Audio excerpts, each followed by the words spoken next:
quero agradecer a todos os participantes do segundo CD do Grupo Ilê Camaleão, que está aqui presente aqui hoje. Um axé bem gostoso. E vou falando dos nomes dos alunos. Aluna Mônica, aluna Regina, aluna Vaine, Daiane, Roberta, Kátia, Francisco, Ângelo, Binho e Frota. Agora eu falo aqui, hein? A todos os professores que estão aqui presentes. Aí, vocês marcaram presença com a gente mesmo, hein? Valeu. Aí, professor Alain, beleza?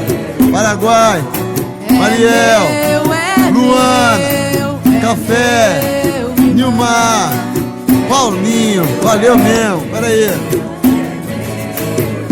Os instrutores, vem aqui comigo. É o Lucas.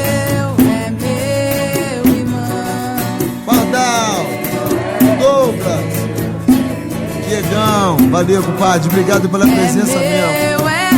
Axé para os mestres responsáveis do Grupo Ilê Camaleão. Mestre Robson, aquele axé, meu irmão. Obrigado, meu compadre. Mestre Liminha, de Campo Grande, Mato Grosso do Sul. Logicamente, meu irmãozinho do coração.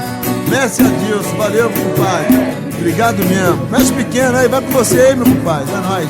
Valeu mesmo. Um agradecimento maior também para o grande irmão, Mestre Reinaldo, de Um Passo a Mais. Valeu, galera, mais uma vez, tamo junto, hein?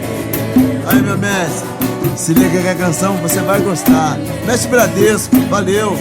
É nóis sempre. Valeu mesmo, obrigado. Aí, Pepe Capoeira, de Carapicuíba, filha do Negão do Samba, é nóis. Aí, meus filhão, Rebeca, Guilherme, Ramsés, vem comigo, amorzão. Vem Lu comigo, é nóis. É meu, é meu, é meu irmão. Aí, Igor, tamo junto, é meu filho. Olha o axé pra todo mundo aí. Fala, minha mãe. Deus abençoe você sempre.